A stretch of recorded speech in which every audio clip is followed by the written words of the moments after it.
Yes, hello everyone, and welcome once again to our training on digital peace building and cyber conflict. The course itself started in part one, and this is the part two of the course itself.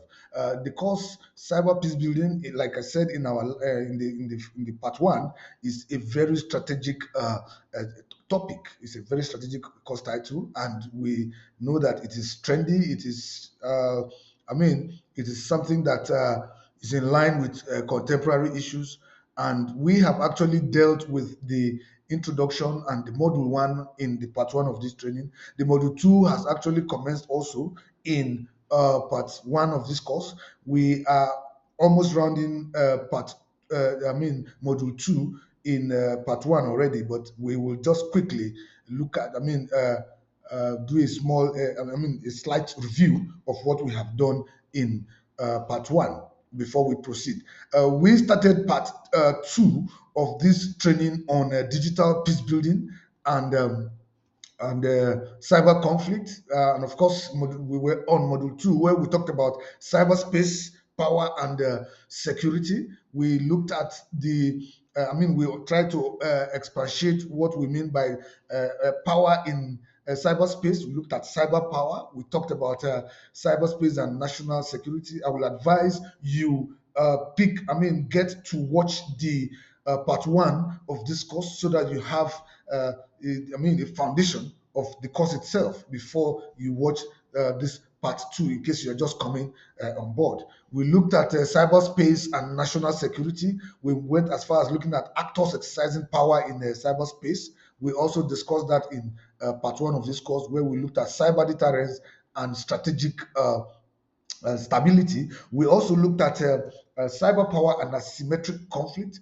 We looked at some of the areas to consider under cyber power and asymmetric conflict. We talked about a situation where a weaker actor can challenge stronger states or stronger actors through cyber means. That's what we mean by cyber power and asymmetric conflict. A single person can stay in a small room and even challenge an entire country because of the cyber power that that single person has. So that's the difference here. And we also look at the fact that low cost tools can allow small groups to cause disproportionate damage because like we said, one of the attraction to cyber conflict, for non-state actors is because of the low-cost tools. Somebody can actually use a very low-budget computer system to, cause disproportionate damage to a particular state. And of course, we looked at the cyberspace levels. The cyberspace itself levels the playing ground. The cyberspace level the playing field in the conflict. And we also, a very powerful example is where hackers can disrupt government websites during political crisis. Yes, during political crisis, hackers can disrupt government websites, during political crisis. Now, let's look at cyber governance and cyber governance and regulation. Under cyber governance and regulation, we need to understand the national level governance. We have cyber security policies and strategies, and we have data protection and privacy laws. Like for example, in Nigeria, uh, we have cyber governance. We have the Nigerian Data Protection Act, which establishes the Nigerian Data Protection Commission. That is also is national level governance. Then we have cyber security policies too in Nigeria. For example, the Nigeria Cybercrime Act of 2015, which was actually updated recently, and we have the National Cyber Security Policy and Strategy. These are resources. Then, of course, we have organizations like NIDA, we have the NGSAT. These are all, government institutions that are responsible for cybercrime governance. And we have regional and even international governance, under cybercrime governance and the regulation. Under regional and international governance, we have African Union Convention on Cyber Security and Personal Data Protection. That was that's the Malabo. We call it the Malabo Convention. That was a convention that was that brought countries in Africa together to come up with, cybersecurity laws and policies that will be used to regulate. To regulate cybersecurity. And of course, we have United Nations group of governmental experts, UNGGE, on cyber norms. Then we have regional bodies like ECOWAS, EU, and ASEAN. All these are regional and international cyber governance organizations. Then we look at ethical and legal dimensions. Ethical and legal dimensions, we'll be looking at state surveillance versus privacy. We'll also talk about freedom of expression versus content moderation, and digital sovereignty and human rights. These are aspects that needs to be put into consideration. Now, what is the peace building dilemma?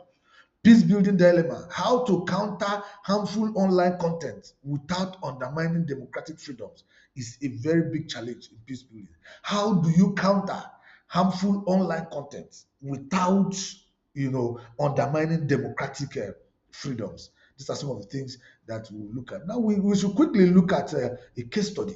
Case study one here is election security and cyber power. Election security and cyber power in Nigeria. We know that the use of digital platforms for campaigns and voter engagement is paramount in Nigeria. And of course, so all this is associated with risk of misinformation and even hacking. So now the role of INEC, NIDA, and civil society is paramount. So that is another case study. Election security and cyber power in Nigeria. We use digital platforms for campaigns and voter engagement. So definitely it presents us with risk of misinformation and even hacking. And of course, this is where INEC, NIDA, that is the Nigerian Information Technology Development Agency, and civil society has a role to play. And of course, we look at we quickly, without taking much of our time, we move to Module 3. Module 3 is talking about cyber conflict and cyber warfare.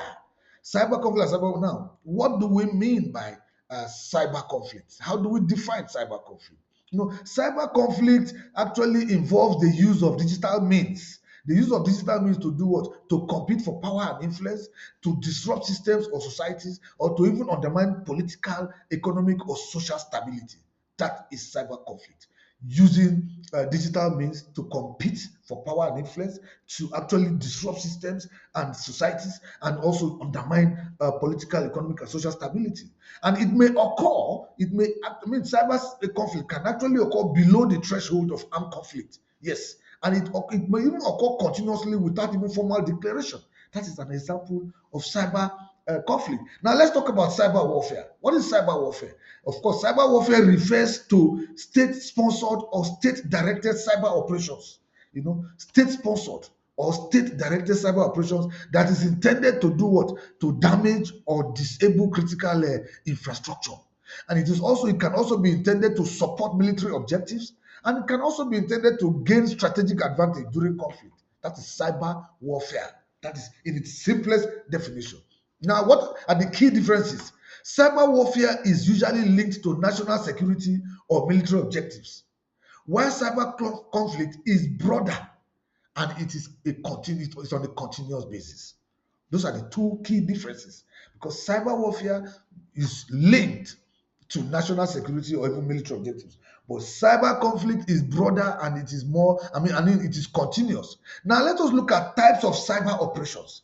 Types of cyber operations, we have discussed them before, but it is also good for us to look at them again. First of all, the first one is cyber espionage. Cyber espionage has to do with what? Stealing sensitive political, military, or even economic data. And it is often long term, and it is usually covert in such a way that it is highly coded, highly secretive, and it is often on a long term basis. This is cyber espionage, because the covert person can actually be there for a very long time.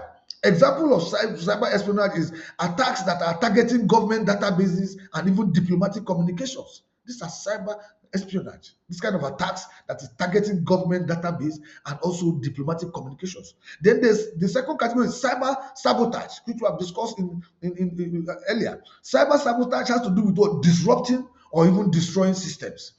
It has to do also with targeting power grids, water systems, transport networks, or even healthcare systems. That is cyber sabotage. An example of this is what there's what we call StopNet. StopNet attack on Iran's nuclear facilities. There was an attack on Iran's nuclear facilities by StopNet. So that is a global example. And of course, let us quickly look at cybercrime. Cybercrime is the third category of types of cyber operations. Then cybercrime, of course, we know it is financially motivated attacks. It involves the use of ransomware, phishing, identity thefts. And in the Nigerian context here, we know that the growth of cyber fraud and ransomware attacks on banks and SMEs is alarming.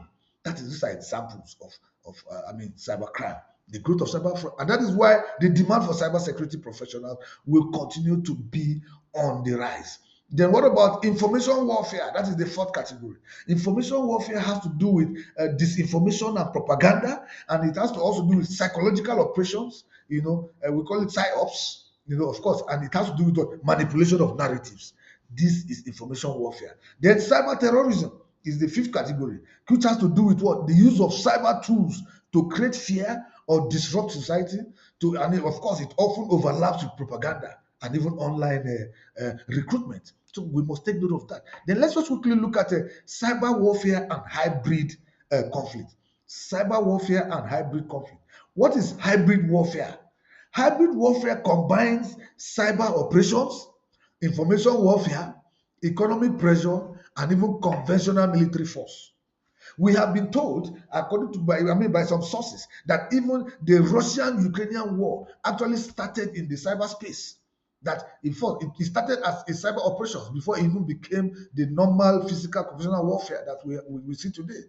So when you have hybrid warfare, it combines both cyber operations, information warfare, economic pressure, and even conventional military force. So the cyber tools, this kind of cyber tools enable plausible deniability, and even there's continuous pressure below armed conflict thresholds. We must take note of that. Now, cyber as a force multiplier. Cyber as a force multiplier. What do we mean? That means cyber operations can precede physical attacks. That means cyber operation can even undermine morale and trust. Cyber operations can disrupt command and control. Cyber operations, to a very large extent, does not even adhere to certain rules and regulations that certain war rules and war ethics that conventional military force can even adhere to. Cyber warfare spares no one. Cyber operations that's why it is a force multiplier. Then another aspect we should look at is asymmetric cyber conflict. Asymmetric cyber conflict is a situation where weaker actors can challenge stronger states. A young man can actually hold an entire state to ransom. That is asymmetric cyber conflict.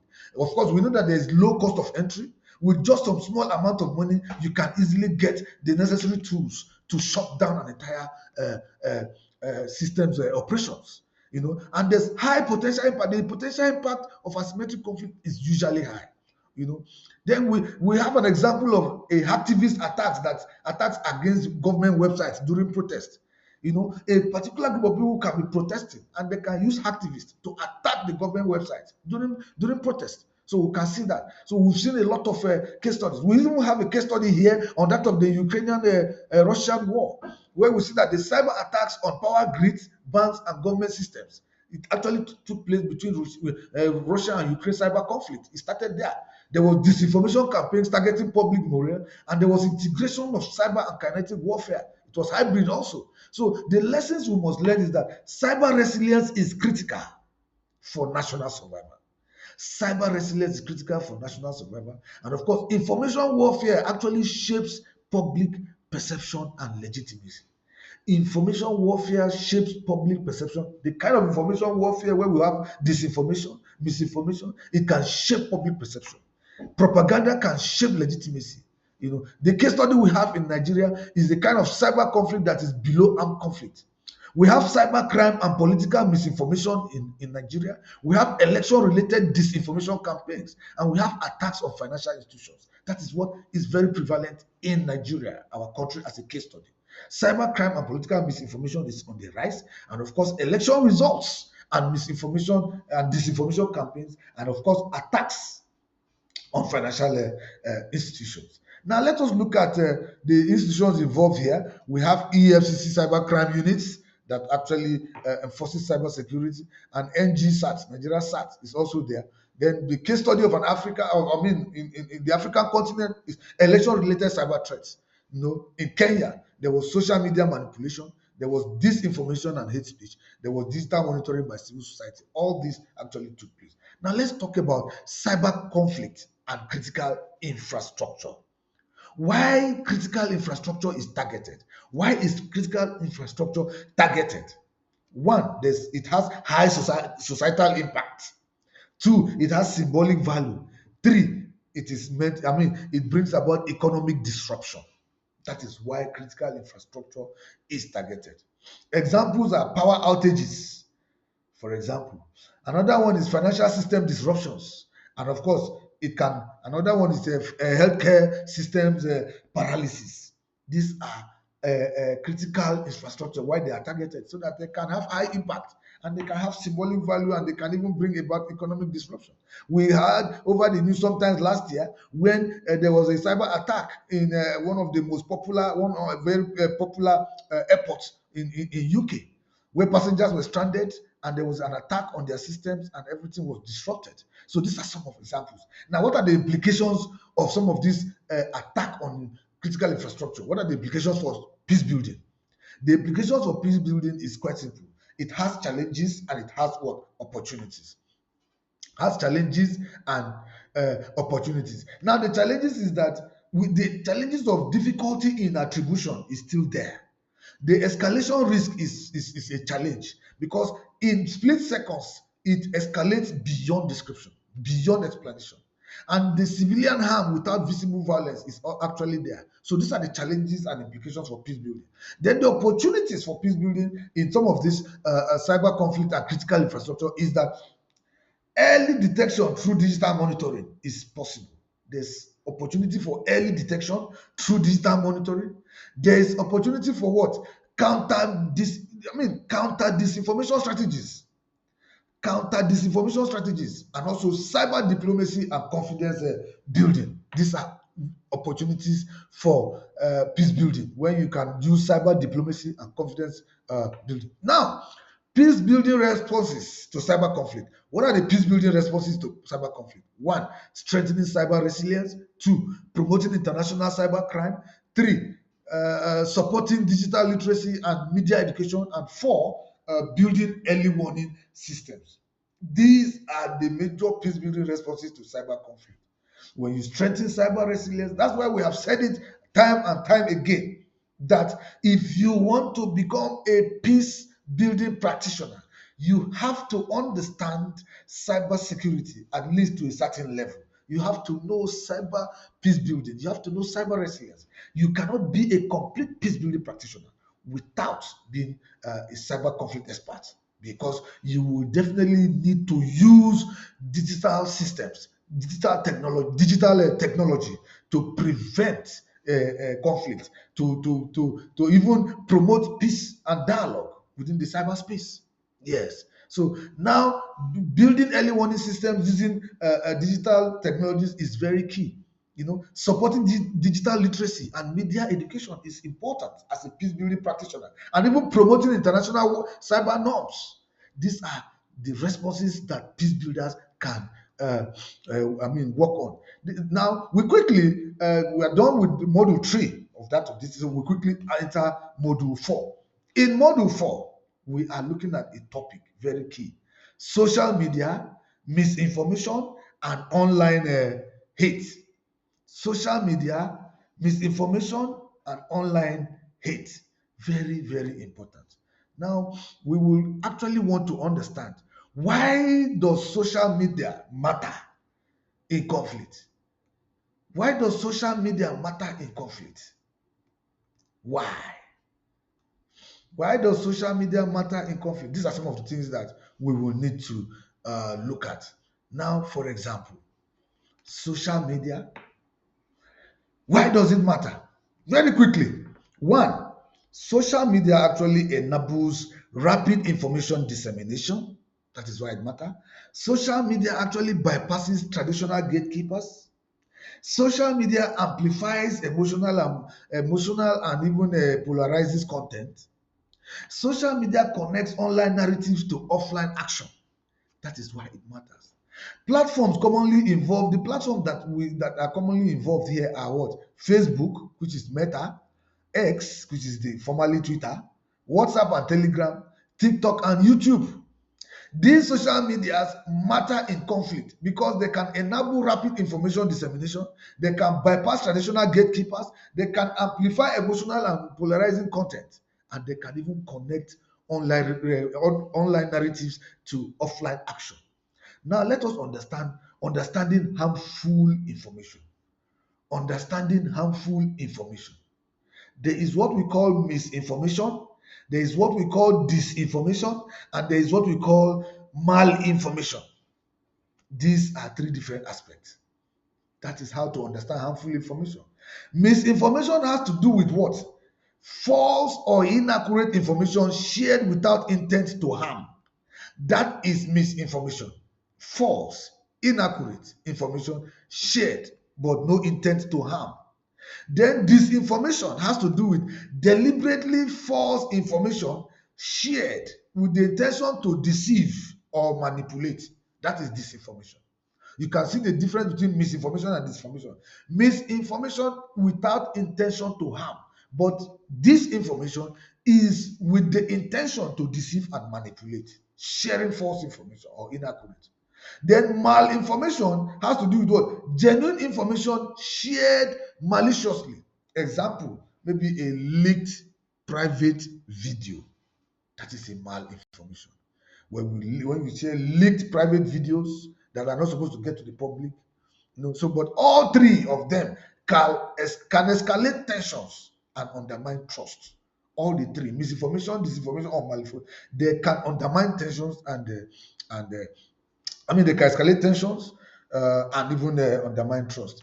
Now, there's another aspect we need to look at: algorithms, virality, and conflict escalation.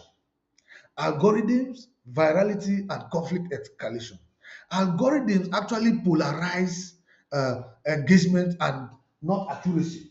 That is something we must know. Algorithms actually, prioritize engagement, not accuracy. There's even emotional, sensational, and diverse content spreads faster. We should get them. Then, of course, echo chambers reinforce existing beliefs. The result of all these algorithms and virality and conflict escalation is that it polarizes, it dehumanizes, and also increases risk of offline violence. Now, let us quickly look at this online hate speech and digital violence. What is online hate speech? Online hate speech. Online hate speech has to do with content that target individuals or groups based on identity. It incites discrimination, hostility, or violence. That is online hate speech. Then from online hate to offline harm. Because online hate can actually normalize violence, it can justify discrimination, and it can even mobilize attackers. That is one thing we must know. So we must have to quickly look at election-related disinformation and cyber conflict. Election-related disinformation and cyber conflict. Why elections are high-risk periods? Why are elections high-risk periods? Because of heightened political emotions, because of increased online activity, because of foreign and domestic interference. These are the major reasons why elections are high-risk periods. Such periods contain heightened political emotions, increased online activity, and even there's foreign and domestic interference. Nigeria is a case study. During elections, they say that we have what we call false results shared on social media, because elections and digital misinformation in Nigeria go hand in hand. So false results shared on social media, there's ethnic and religious incitement, there's usually deep fake videos and manipulated images. Deep fake videos are videos of someone communicating or giving directives about a particular a concept, or speaking in a particular video. Meanwhile, that is not even the real person in question. That is deep fakes. Someone can produce a video of you doing a particular thing, and that is a deep fake video because it is not actually you. So this is what happens mainly in Nigeria during elections. There's a high level of digital misinformation. There's a high level of false results shared on social media, high level of fake ethnic and religious incitements, and even deep fakes, videos, and manipulated images. Now, what are the peace building responses in Nigeria during this? During these periods, during election periods. There's fact finding. There are some organizations that Africa Check Nigeria, there's Dubawa. These are positions that actually go into fact finding. There's digital voter education campaigns. Digital voter education campaigns is also a very important response. Then let us look at the role of tech companies. Role of tech companies and regulations. Role of tech companies. We have platform responsibilities, content moderation, algorithm transparency, and also cooperation with governments and civil society. These are the areas where tech companies can even help to regulate. That is, for example, they look at algorithm moderation, they do cooperation with the government and even civil society. Of course, what are the challenges? Free speech versus safety, language versus cultural gaps, and even limited moderation capacity in Africa. Now, let us quickly go into digital peace building responses. Digital peace building responses. Yeah. As we progress, we are making this. So, some of the responses is what? For example, fact checking and verification. We have professional fact-checking organizations. We have community-based verifications. These are responses of digital peace building that can be done. Then, of course, there's counter-narratives. Counter-narratives has to do with what? Promoting inclusive and peaceful messages, engaging influencers and community leaders. These are digital peace building responses. These are the areas where digital peace building can be effected. When you have media and information literacy, teaching users to identify false content, building critical thinking skills, digital early warnings like monitoring hate speech trends and predicting potential violence, practical tools and techniques like reverse image search, social media monitoring tools, and even community reporting mechanisms. All these are various forms of digital peace building responses. Fact checking and verification, countering narratives, media and information literacy, digital early warning, practical tools and techniques. These will now take us to the end of Module 4. We will actually be looking at Module 5 very quickly. If time permits us on this particular part, we will be able to finish that. Now, what is Module 5 talking about? Module 5 is talking about cyber conflict and peace in Nigeria. Overview of cyber conflict and peace in Nigeria. Cyber conflict and peace in Nigeria. Very important. So now let us ask ourselves an overview of cyber conflicts and peace in Nigeria. Nigeria actually faces multiple cyber related challenges, as we all know. We have some key digital threats. The challenges Nigeria faces, cyber related challenges, are one, cyber terrorism and financial fraud, election related misinformation, online hate speech and incitement, extremist propaganda and recruitment, digital surveillance, and privacy concerns. These are just to mention but a few. Just to mention but a few. Very important. Cybercrime and financial fraud, election-related misinformation, online hate speech and incitement, extremist propaganda and recruitment, digital surveillance, and privacy concerns. Now, the key insight is this. Nigeria experiences cyber conflict mostly below the threshold of armed conflict, but with significant social and political impact. That is Nigeria for you. Now, let us quickly look at cybercrime and economic security. Cybercrime and economic security. Now, the nature of cybercrime in Nigeria. The nature of cybercrime in Nigeria. One, the common forms of cybercrime we have in Nigeria are phishing and online fraud, phishing and online